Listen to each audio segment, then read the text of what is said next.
গাজীপুরে হামলায় আহতদের মধ্যে একজন আইসিইউতে, জড়িতদের শাস্তির আশ্বাস স্বরাষ্ট্র উপদেষ্টার, বৈষম্য বিরোধীদের বিক্ষোভ।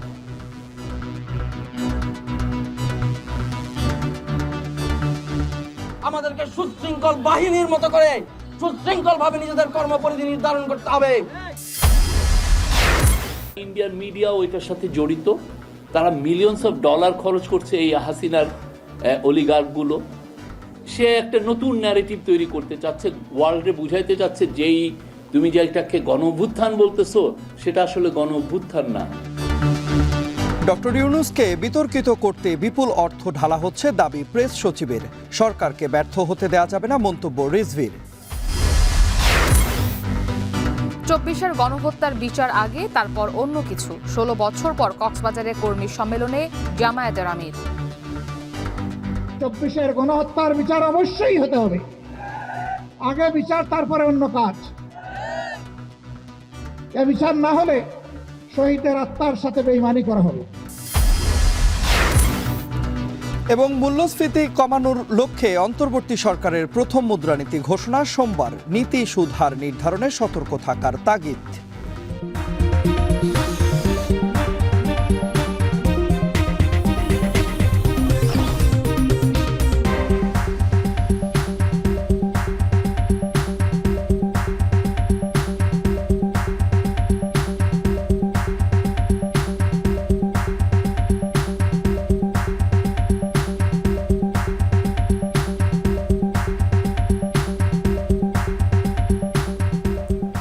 স্বাগত। এখন দুপুরে পুরো আয়োজন আপনাদের সাথে আছি আমি ইসরাত মুক্তি এবং আমি তন্ময় কুমার রায়।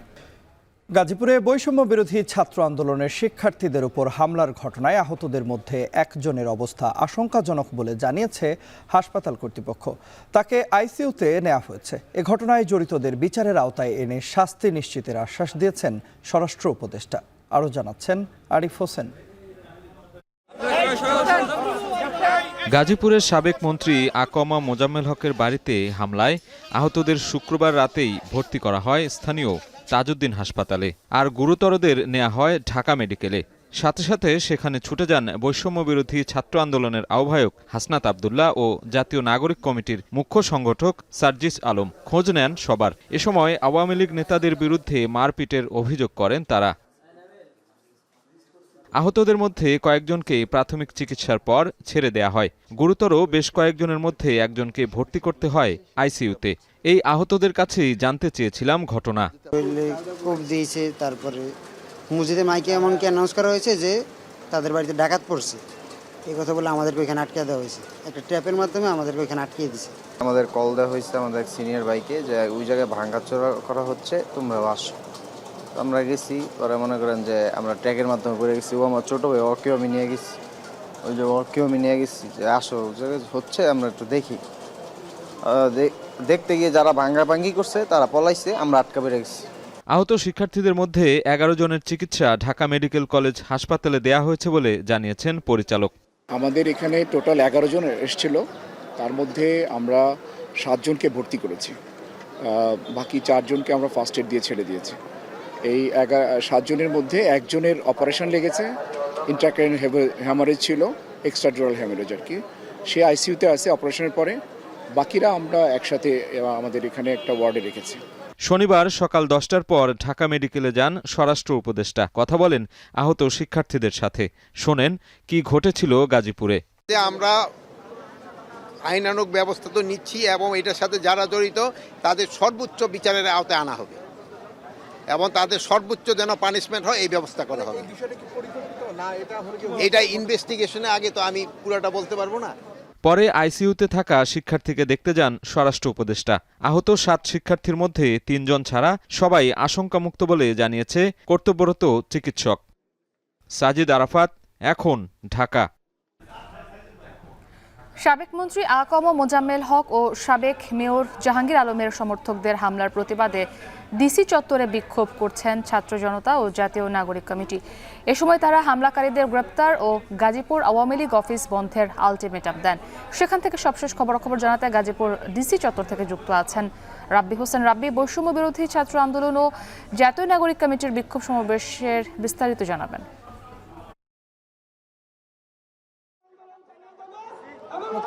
সাবেক মন্ত্রী আকম মোজাম্মেল হক ও সাবেক মেয়র জাহাঙ্গীর আলমের যে সমর্থকরা তাদের দ্বারা সাধারণ শিক্ষার্থীদের উপর যে হামলা হয়েছে সেই হামলার আজকে বিচারের দাবিতে এখানে বিক্ষোভ সমাবেশ করছেন বৈষম্য বিরোধী ছাত্র আন্দোলনের নেতৃবৃন্দ ও জাতীয় নাগরিক কমিটির নেতৃবৃন্দরা। এখানে এই মুহূর্তে যারা শিক্ষার্থী রয়েছেন বা এই আন্দোলনের যারা সঙ্গে জড়িত রয়েছেন তারা এখানে বসে পড়েছেন এই জেলা প্রশাসকের কার্যালয়ের সামনে। তারা দাবি করছেন গতকালকে রাতের এই ঘটনার সঙ্গে যারা জড়িত রয়েছে তাদেরকে বিচারের আওতায় এনে তাদেরকে ন্যায় বিচারের নিশ্চিত করতে হবে এবং তাদেরকে জড়িত যারা রয়েছে সকলকে আসলে গ্রেপ্তার করতে হবে। তারা একটা নির্দিষ্ট টাইম দিয়েছেন, অনেকে বলছেন যে আজকের মধ্যেই তাদেরকে গ্রেপ্তার করে বিচারের আওতায় এনে তাদের যে দাবি রয়েছে সেই দাবি আসলে পূরণ করতে হবে। এবং এখানে আমরা সকাল থেকেই দেখেছি যারা নেতৃবৃন্দ রয়েছেন বৈষম্য বিরোধী ছাত্র আন্দোলনের নেতাকর্মী সহ এই জেলার গাজীপুর জেলা ও মহানগরের যারা নেতৃবৃন্দ রয়েছেন তারা কিন্তু এখানে এসে উপস্থিত হয়েছেন, তারা বিক্ষোভ করেছেন, মিছিল করেছেন, করে তারা একটাই দাবি করেছেন তাদের হামলার সঙ্গে যারা জড়িত তাদেরকে গ্রেপ্তার করে তাদেরকে বিচার করতে হবে। পাশাপাশি এই গাজীপুর জেলা সহ বিভিন্ন জায়গায় যেখানে আওয়ামী লীগের অফিস রয়েছে সেই অফিসগুলোকে তালাবদ্ধ করতে হবে এবং যারা আহত হয়েছেন এবং যারা বিভিন্ন সময় এই আন্দোলনে নিহত হয়েছেন তাদের আসলে ক্ষতিপূরণ দিতে হবে। এই দাবিগুলো তারা আজকে এখানে করছেন। আজকে এই মুহূর্তে এখানে যুক্ত রয়েছেন বৈষম্য বিরোধী ছাত্র আন্দোলনের কেন্দ্রীয় সদস্য সচিব আরিফ সোহেল। তিনি কিছুক্ষণ আগেই তাদের যে দাবি দাবাগুলো রয়েছে সেগুলো আসলে জানিয়েছেন এবং বলেছেন যে এখানে যারা যৌথ বাহিনীর যে অভিযানের কথা তিনি বলছেন যে ডেভিল হান্ট নামে যে অপারেশনের ঘোষণা দিয়েছেন যারা গ্রেপ্তার করার জন্য যারা জড়িত রয়েছেন সেই ঘোষণার মধ্যে আসলে বা তাদের যে অপারেশন হবে বা তাদের যে অভিযান হবে সেখানে আসলে কি কি করা হবে সেই বিষয়গুলো আসলে নিশ্চিতভাবে তাদেরকে বলার জন্য বলেছেন। এখানে তারা এই কথাগুলো বলছেন। এছাড়া আমরা সকালে দেখেছি বিভিন্ন শ্রেণী পেশার ছাত্র জনতা সকলেই এই জেলা গাজীপুর জেলা প্রশাসকের কার্যালয়ের সামনে তারা অবস্থান করে তাদের দাবিগুলো বলেছেন এবং বলেছেন যে এখানে তারা গুপ্তভাবে লুকিয়ে থেকে গোপনে থেকে ছাত্রদের উপর গতকালকে হামলা করেছে। সেটা আসলে একদিকে যেমন নিন্দনীয় কাজ, অন্যদিকে উস্কে দেওয়া বলছেন যে যেহেতু বর্তমানে একটি যে পরিবেশ বিরাজ করছে ছাত্র বা অন্তর্বর্তী সরকার থেকে বলা হয়েছে যে আওয়ামী লীগের যে অফিসগুলো রয়েছে সম্পদ রয়েছে সেখানে যাতে হামলা না হয় এবং যারা ছাত্র নেতৃবৃন্দ রয়েছেন বৈষম্য বিরোধী তারাও বলছেন যে গতকালকে যে ঘটনাটি ঘটেছে সেখানে তারা চাননি যে কোনো রকমের বিশৃঙ্খলা তৈরি হোক, কেউ হামলা করুক। তারা সেখানে প্রতিরোধ করতে গিয়েছিলেন। সেই করার সময় যেখানে আওয়ামী লীগের নেতৃবৃন্দ যারা রয়েছেন ছাত্রলীগের নেতৃবৃন্দ রয়েছে তারা মিলে তাদের উপরে হামলা করেছেন সেই কথা তারা বলছেন। যার কারণে তারা আজকে পুরো এই যে জেলা প্রশাসকের কার্যালয়ের সামনে পরিবেশটি এখন উত্তাল অবস্থায় বিরাজ করছে। তারা দাবি জানাচ্ছেন, স্লোগানে মুখরিত হয়ে উঠছেন। এখানে বিভিন্ন শ্রেণী পেশার যারা রয়েছেন মানুষ রয়েছেন, আপামর জনগণ তারা রয়েছেন, তারা এখানে উপস্থিত হয়ে বিচারের দাবি করছেন এবং 24 ঘন্টার মধ্যে অনেকে বলছেন যে আজকের মধ্যেই যারা এই হামলার সঙ্গে জড়িত রয়েছে তাদেরকে বিচারের আওতায় আনতে হবে বলে তাদের একদম প্রথম দাবি এটা যে আজকের মধ্যে গ্রেপ্তার করে তাদেরকে বিচার করতে হবে, না হলে আইনের শাসন সেটি আসলে নিশ্চিত করা সম্ভব হবে না বলছেন অনেকেই। তবে এখানে যারা কেন্দ্রীয় নেতৃবৃন্দ রয়েছেন অনেকে আসার কথা রয়েছে, তারা কিছুক্ষণের মধ্যে এখানে এসে উপস্থিত হবেন সেই বিষয়টিও আমাদেরকে বলেছেন। এই ছিল আমার কাছে সবশেষ খবর গাজীপুর থেকে। গাজীপুর ডিসি চত্বর থেকে যুক্ত ছিলেন রাব্বি হোসেন।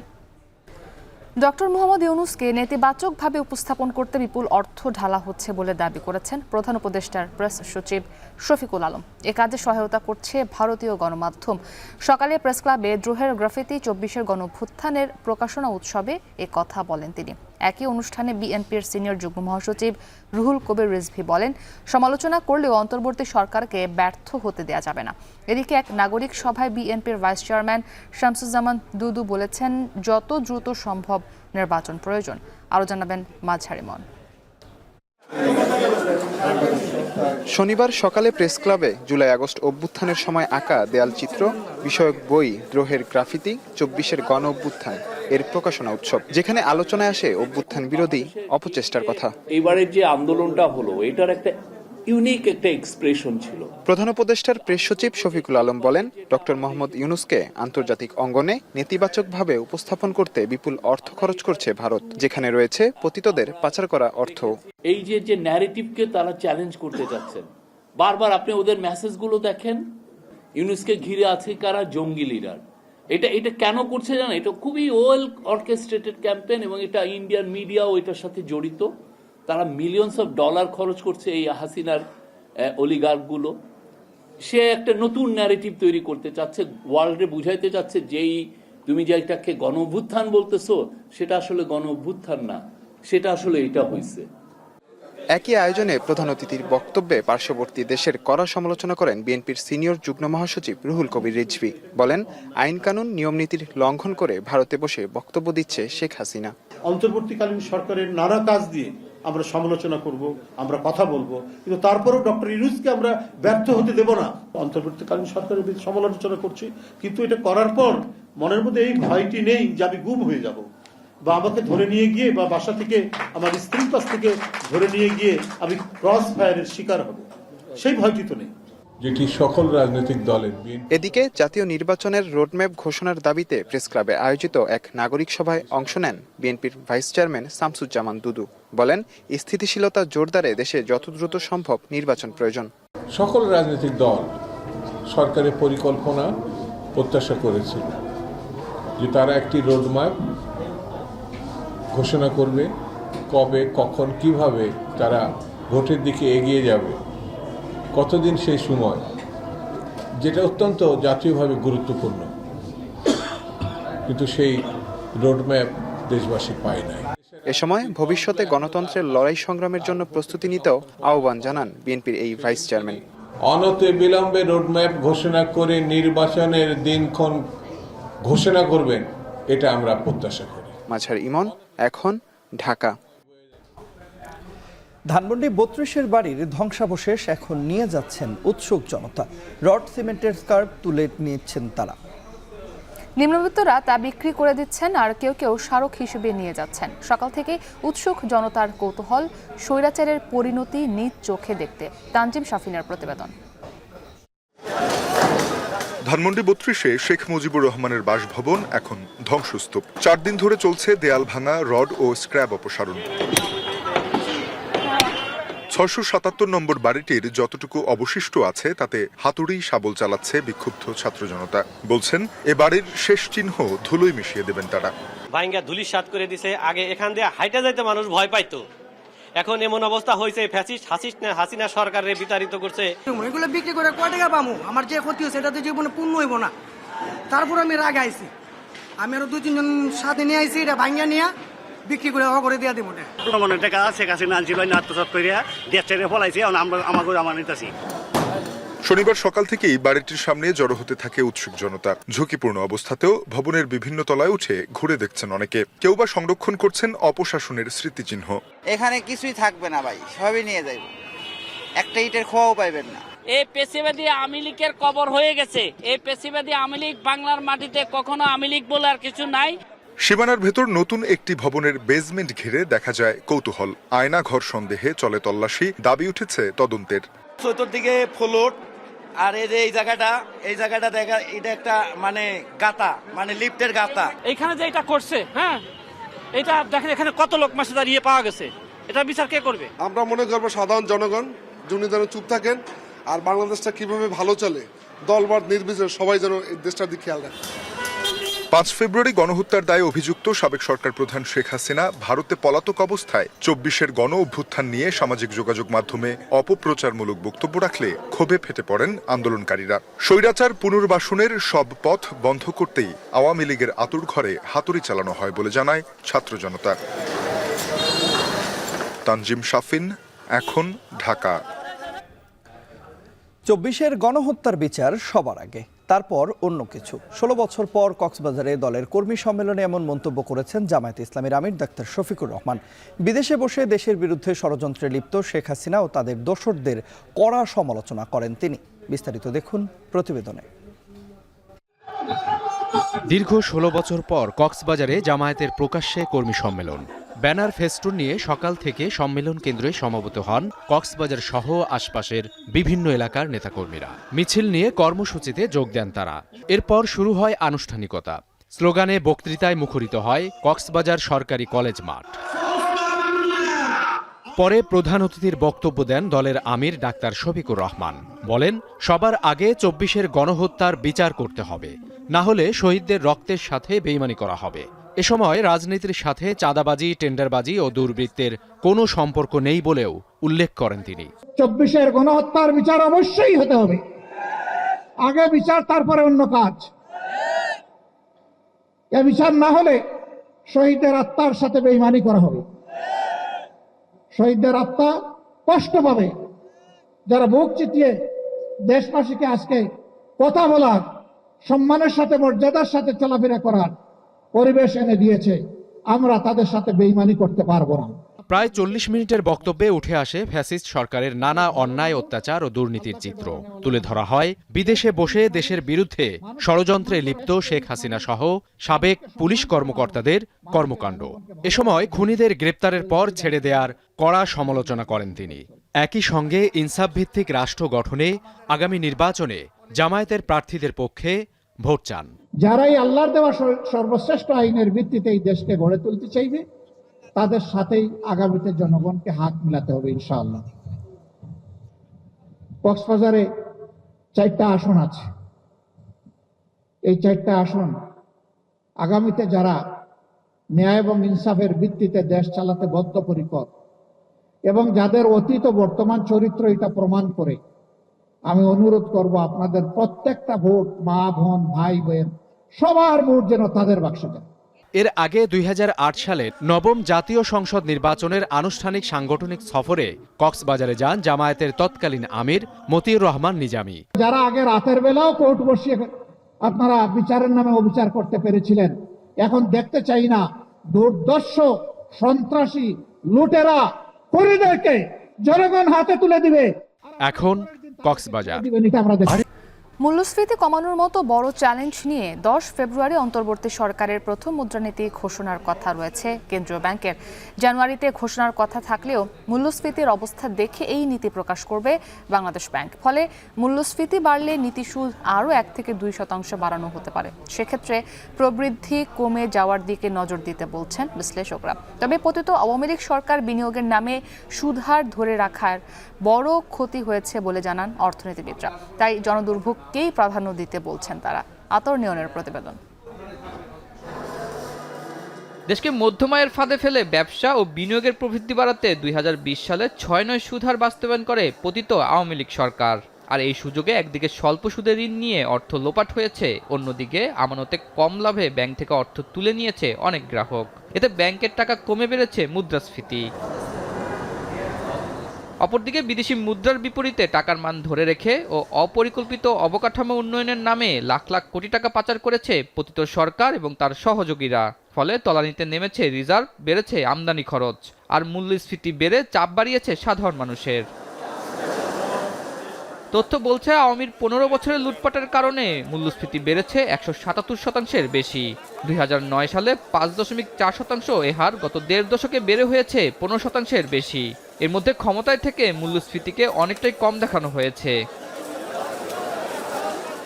তবে রিজার্ভ আর ডলার সংকটের চাপে পড়ে আন্তর্জাতিক মুদ্রা তহবিলের ঋণের শর্তে এ হার কিছুটা বৃদ্ধি পেতে থাকে।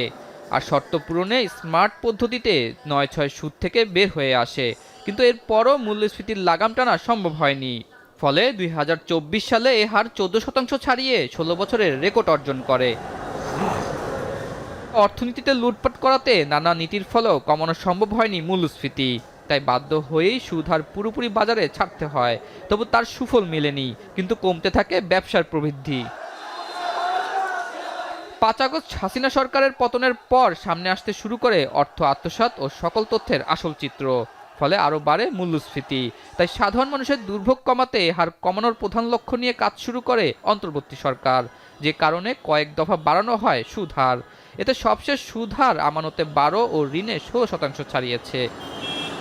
দেশের মূল্যস্ফীতি 2.5 বছর ধরে 2 অঙ্কের ঘরে। নিয়ন্ত্রণে নীতি সুদহার বাড়ানো সহ নানা উদ্যোগ নেওয়া হলেও কোনো কাজে আসেনি। সুদহার বৃদ্ধিতে প্রবৃদ্ধি ও কর্মসংস্থান সৃষ্টি কম হওয়ার আশঙ্কা করছেন অনেকেই।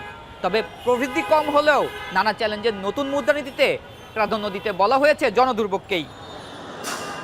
10 ফেব্রুয়ারি মুদ্রানীতি ঘোষণার কথা রয়েছে কেন্দ্রীয় ব্যাংকের, যা মূল্যস্ফীতি কমানোর মতো বড় চ্যালেঞ্জ নিয়ে জুলাই বিপ্লবের পর অন্তর্বর্তী সরকারের প্রথম মুদ্রানীতি। জানুয়ারিতে ঘোষণার কথা থাকলেও মূল্যস্ফীতির অবস্থা দেখে এ নীতি প্রকাশ করবে বাংলাদেশ ব্যাংক। ফলে মূল্যস্ফীতি বাড়লে নীতিসুদ আরও 1 থেকে 2% বাড়ানো হতে পারে। উদ্দেশ্যই হচ্ছে যে মূল্যস্ফীতি ইনফ্লেশনটাকে কন্ট্রোল করা। এবারের এই মুদ্রানীতিতেও এই বিষয়টা প্রায়োরিটি পাবে। সেই সাথে টাকার ভ্যালুটা যাতে ধরে রাখা যায়, বৈদেশিক মুদ্রার যে রিজার্ভ তার উপর যাতে বাড়তি চাপ সৃষ্টি না হয়, এই সবগুলিকে মাথায় রেখে একটা ব্যালেন্স মুদ্রানীতি ঘোষণা করবে বলে আশা করছি। সুদহার বৃদ্ধিতে ব্যবসা ও বিনিয়োগের প্রবৃদ্ধি কমার দিকে নজর দিতে বলছেন এই বিশ্লেষক। স্টেট বৃদ্ধি করে সেই ক্ষেত্রে যেটা হবে, কস্ট অফ ডুইং বিজনেস এটা বেড়ে যাবে, ব্যবসা বাণিজ্যের উপরে এক ধরনের খড়গ নেমে আসবে, এবং সাথে সাথে সেটা যেটা আসবে সেটা হচ্ছে আপনার সার্টেনলি যেটা হচ্ছে আনএমপ্লয়মেন্ট রেট যেটা আছে সেটা বৃদ্ধি পাবে। আবার সুদহার বাড়ানোর পাশাপাশি বিনিয়োগ বৃদ্ধিতে অন্যান্য নীতি অনুসরণ করতে বলছেন এই বিশেষজ্ঞ। সাময়িক একটা ব্যবস্থা হিসাবে সংকোচনমূলক মুদ্রানীতি হয়তোবা করতে হবে, কিন্তু সেইটার কারণে আমাদের বিনিয়োগের উপরে যে নেতিবাচক প্রভাব, এটা তাহলে অন্যান্য ফ্যাক্টর দিয়ে কমাতে হবে। সেখানেই আমাদের ব্যবসা পরিবেশ, বিনিয়োগ পরিবেশ, এগুলোর প্রশ্নটা চলে আসে। অপরদিকে বিনিয়োগের নামে সুদহার ধরে রাখায় বড় ক্ষতি হয়েছে বলে জানান এই অর্থনীতিবিদ। অতীতে আমরা যেটা দেখেছি যে সুদের হার চেপে রেখে 2020-এর পর থেকে তো 24 পর্যন্ত তাই ছিল, তখন তো বিনিয়োগে সেটার কোনো রকম প্রভাব দেখা যায়নি। কাজে যেই যুক্তিটা দেয়া হচ্ছে যে সুদের হার বেশি হওয়ার কারণেই বিনিয়োগের এই দুরবস্থা, এটা তো বাস্তবতার সাথে মেলে না। মূল্যস্ফীতি কমানোর প্রধান হাতিয়ার বলা হয় মুদ্রানীতিকে, তবে এর সাথে রাজস্ব নীতি ও বাজার ব্যবস্থায় সঠিক নজরদারির কথা জানান বিশেষজ্ঞরা। আতাউর নিয়ন, এখন, ঢাকা। এখন দুপুরে একটি বিরতি নিচ্ছি, ফিরে আসছি একটু পর, সঙ্গেই থাকুন।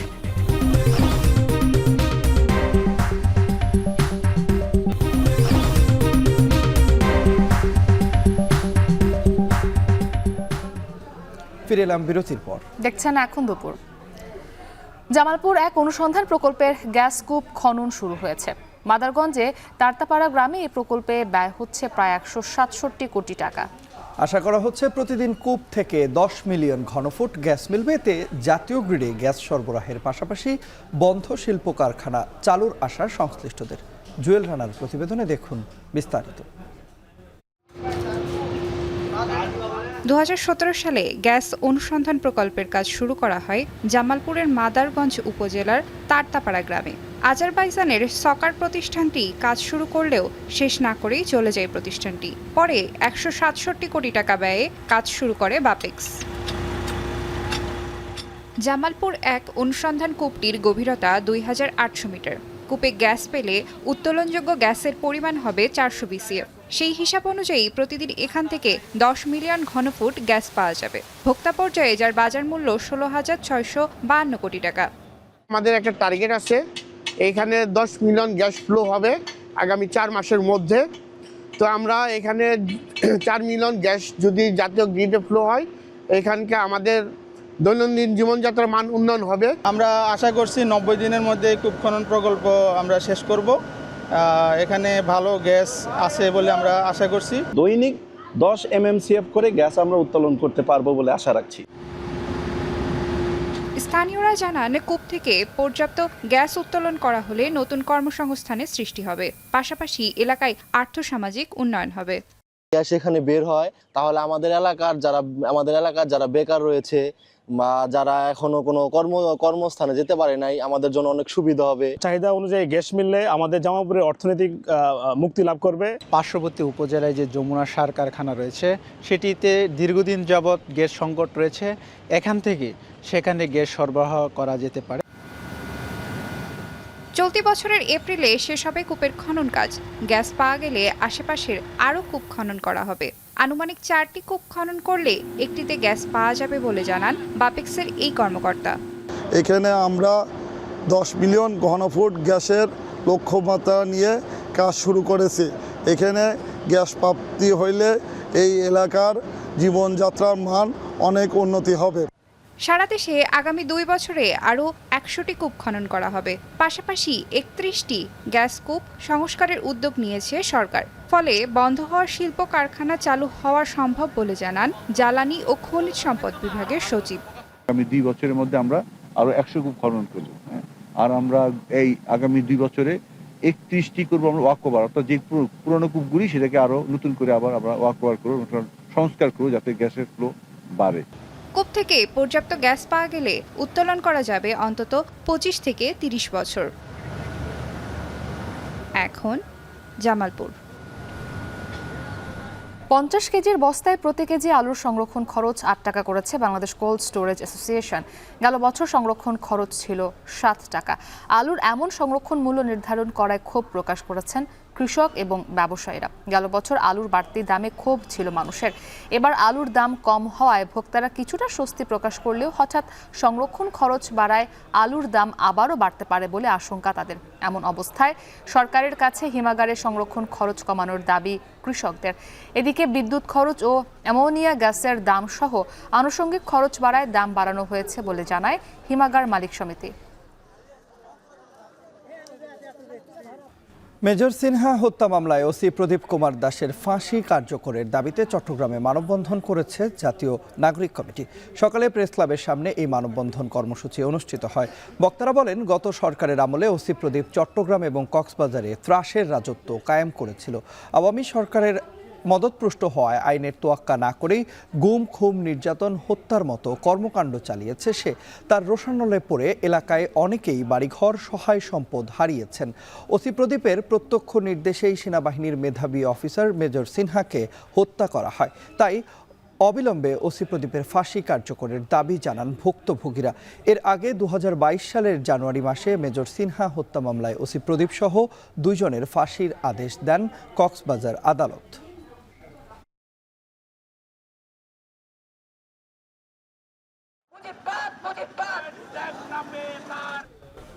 এখন দুপুরে নিচ্ছি আরও একটি বিরতি। ফিরে আসছি একটু পর, সঙ্গেই থাকুন।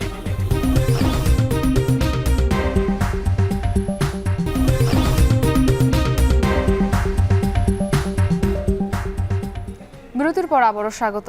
দেখছেন এখন দুপুর।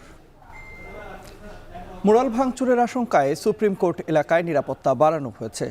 ঘটনাস্থলে আছেন আমাদের সহকর্মী মাঝার ইমন, চলে যাচ্ছি তার কাছে। ইমন, জানাবেন সুপ্রিম কোর্ট এলাকার এই মুহূর্তে নিরাপত্তার সবশেষ পরিস্থিতি কি রয়েছে আপনার কাছে, কি দেখছেন সেখানকার পরিস্থিতি?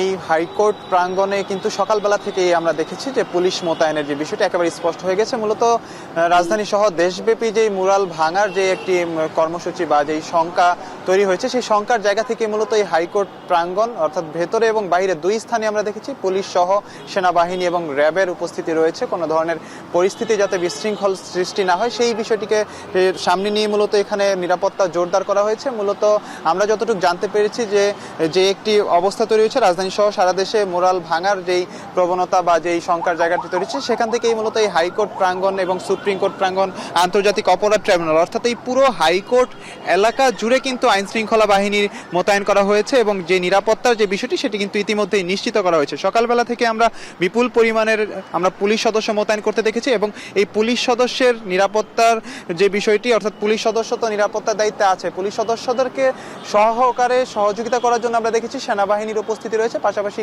র্যাব সদস্যদের উপস্থিতি দেখেছি। অর্থাৎ বলা যাচ্ছে যে এক কথায় যে 3 স্তরের যে নিরাপত্তা সেটি কিন্তু এখানে নেওয়া হয়েছে। হাইকোর্টের মূল যে ফটকের সামনে রয়েছে আমরা জাজেস লাউঞ্জের সামনের গেটে রয়েছে, সেখান থেকে স্পষ্ট দেখা যাচ্ছে যে সেনাবাহিনীর সদস্যরা তৎপর রয়েছেন এবং পুলিশ সদস্যরা রয়েছেন এবং র্যাব সদস্যরা কিন্তু একটু পরপরই পুরো হাইকোর্ট যে প্রাঙ্গণ রয়েছে অর্থাৎ সুপ্রিম কোর্টের জাজেস লাউঞ্জ থেকে আন্তর্জাতিক অপরাধ ট্রাইব্যুনাল, পরবর্তীতে যেই সমস্ত আইনজীবীদের যে সমস্ত অলিগুলি রয়েছে, পুরো এলাকা জুড়ে কিন্তু এই যে র্যাব, পুলিশ এবং সেনাবাহিনীর এই 3টি সংস্থার কিন্তু যৌথ যেই বলবো যে পদচারণা বা তাদের যে টহল সেটি কিন্তু অব্যাহত রেখেছে। সকালবেলা থেকেই এই চিত্র দেখা যায় হাইকোর্ট প্রাঙ্গণে এবং যেটি বলছিলাম যে মূলত বিগত কয়েকদিন ধরে বিশেষ করে পতিত আওয়ামী লীগ সরকারের সাবেক প্রধানমন্ত্রী ভারতে থেকে যে সমস্ত বক্তব্য দিয়েছে উস্কানিমূলক, সেই বক্তব্যের পরিপ্রেক্ষিতে কিন্তু আমরা দেখেছি রাজধানী সহ দেশের বিভিন্ন স্থানে ভাঙচুরের ঘটনা ঘটেছে এবং বিক্ষুব্ধ যে জনতা তাদের যে বহিঃপ্রকাশ ক্ষোভের সেটি কিন্তু আমরা দেখেছি। সেই বহিঃপ্রকাশ বা সেই ক্ষোভের শঙ্কার জায়গা থেকে হাইকোর্ট প্রাঙ্গণে যাতে কোনো ধরনের অনাকাঙ্ক্ষিত ঘটনা না ঘটে সেই নিরাপত্তার দায়িত্বে মূলত এখন এখানে আমরা দেখছি যে পুলিশ,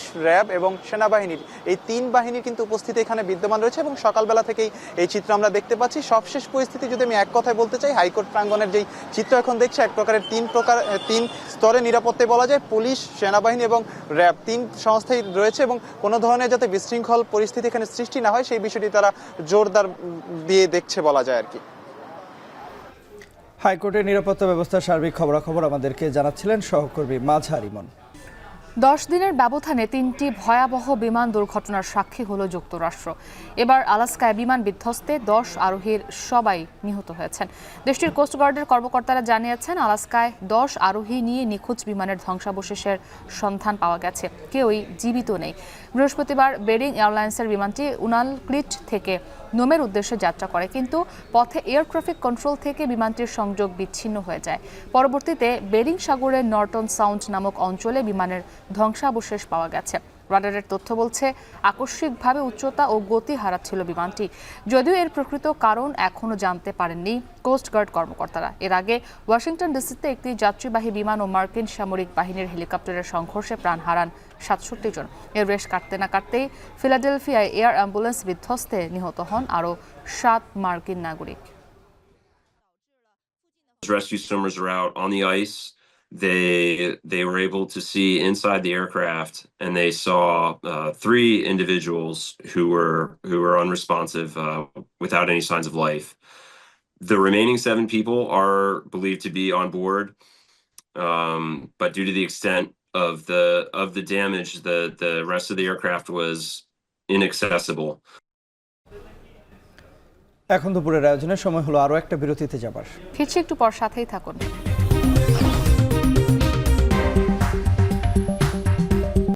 বিপিএল এর 11তম আসরে ক্রিকেটারদের পারিশ্রমিক নিয়ে ফ্র্যাঞ্চাইজিগুলোর অনিয়ম মোটা দাগে প্রশ্ন তুলেছে টুর্নামেন্ট নিয়ে।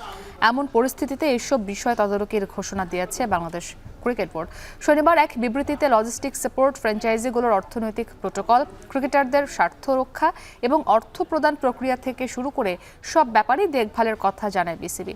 এ সময় বিপিএল ড্রাফট থেকে স্বাক্ষরিত সকল আন্তর্জাতিক ক্রিকেটারদের চুক্তি এবং ম্যাচ ফির দায়িত্ব গ্রহণ করে তা যথাসময়ে স্বচ্ছভাবে প্রদানের দায়িত্বও নেয় ক্রিকেট বোর্ড। এছাড়া টুর্নামেন্ট শেষে বিদেশি ক্রিকেটারদের নিজ নিজ গন্তব্যে ফিরে যাওয়ার সমস্ত লজিস্টিক ব্যবস্থা তদারকি করার কথাও জানানো হয় বিবৃতিতে।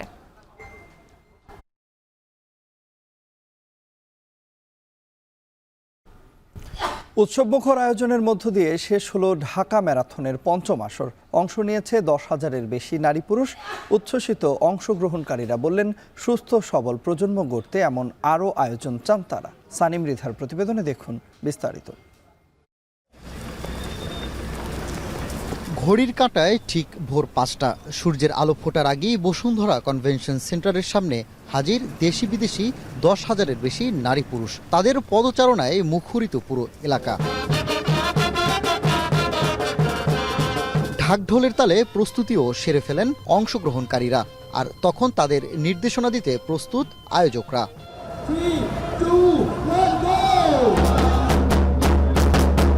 সেনাবাহিনীর তত্ত্বাবধানে ঢাকা ম্যারাথনের 5ম আসর বসুন্ধরা কনভেনশন সেন্টার থেকে শুরু হয়। পরে 300 ফিট হয়ে কাঞ্চন ব্রিজ পর্যন্ত দৌড়ে যান অ্যাথলেটরা।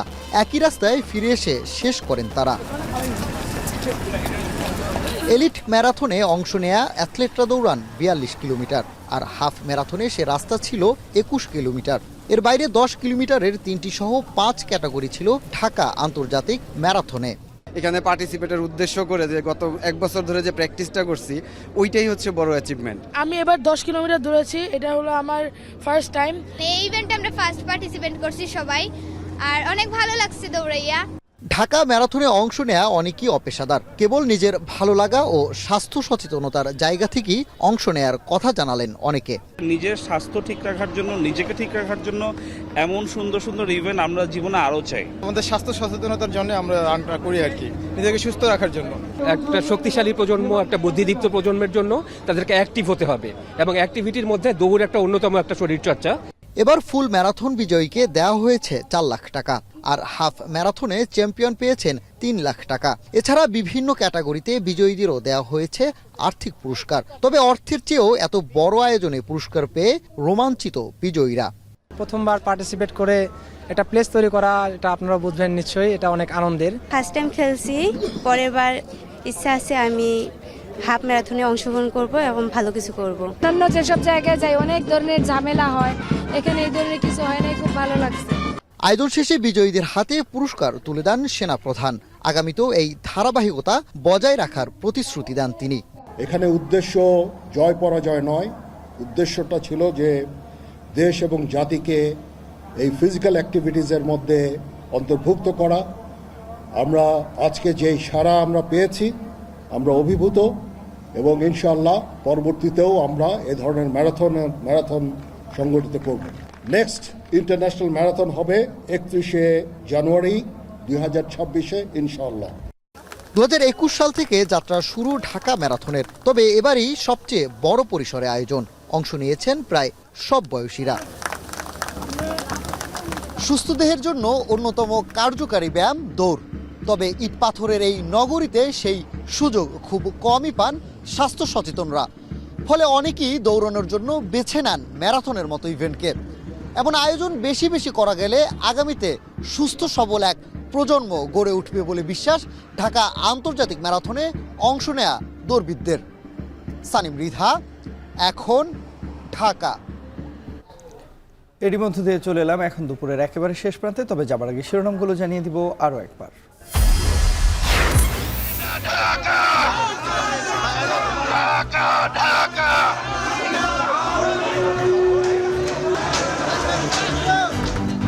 গাজীপুরে হামলাকারীদের দ্রুত গ্রেপ্তার ও আওয়ামী লীগ কার্যালয় বন্ধের আলটিমেটাম, জড়িতদের শাস্তির আশ্বাস স্বরাষ্ট্র উপদেষ্টার। ইন্ডিয়ান মিডিয়াও এটার সাথে জড়িত, তারা মিলিয়নস অফ ডলার খরচ করছে এই হাসিনার অলিগার্কগুলো। সে একটা নতুন ন্যারেটিভ তৈরি করতে চাচ্ছে, ওয়ার্ল্ডে বুঝাইতে চাচ্ছে যেই তুমি যে এটাকে গণ-অভ্যুত্থান বলতেছো সেটা আসলে গণ-অভ্যুত্থান না। ডক্টর ইউনূসকে বিতর্কিত করতে বিপুল অর্থ ঢালা হচ্ছে দাবি প্রেস সচিবের। সরকারকে ব্যর্থ হতে দেয়া যাবে না মন্তব্য রিজভির। 24-এর গণহত্যার বিচার আগে, তারপর অন্য কিছু। 16 বছর পর কক্সবাজারে কর্মী সম্মেলনে জামায়াতের আমির। 24-এর গণহত্যার বিচার অবশ্যই হতে হবে। আগে বিচার, তারপরে অন্য কাজ। এ বিচার না হলে শহীদের আত্মার সাথে বেঈমানি করা হবে।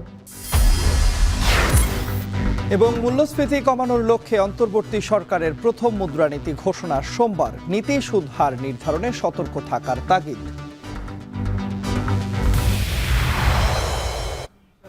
এ ছিল এখন দুপুরের আয়োজন। এখন টেলিভিশন ওয়েবসাইটে দেখতে ভিজিট করুন এখন.tv।